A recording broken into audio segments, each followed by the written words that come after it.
गवा बेसाह बेटी पाठी ओ टंगवाली हो पाठी ओ टंगवाली हो।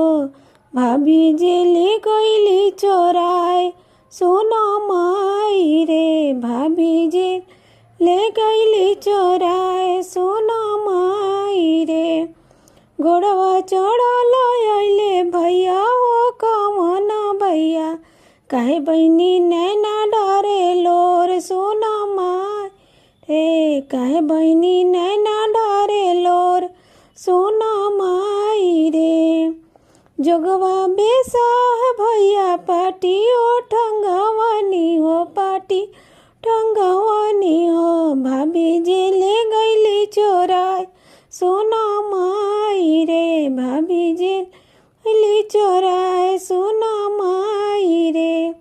तोहरा के देबो धनिया गलावा के चर आहो। बहिनी के दे दाना सोहाग सोना आई रे। बहिनी के दे दाना सोहाग सोना माई रे।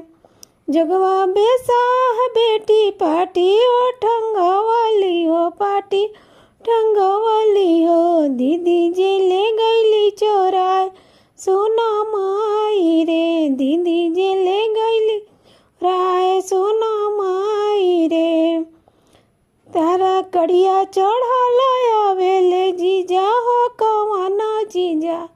काहे साली नैना डारे लोर सोना माई रे। काहे साली नैना डारे लोर सोना माई। गड़िया चढ़ल आवे जीजा हो कवाना जीजा। काहे साली नैना डारे लोर सोना माई रे। काहे साली नैना डारे लोर। जगवा बेसाही जीजा पाटी ओ ठंगवानी हो पाटी ओ ठंगवानी हो। दीदी जे ले लीली चोराय सोना माई रे। दीदी जे ले लीली चोराय सोना माई रे।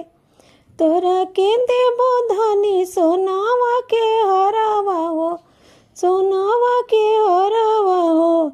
साली के दे दाना सोहाग सोना माई रे। साली के दे दाना सोहाग माई रे। जगवा बेसाह बेटी पाटी ओ ठंगवाली हो पाटी ठंगवाली हो। भाभी जे ले गईली चोराय सोना माई रे। भाभी जे ले चोराय सोना माई रे।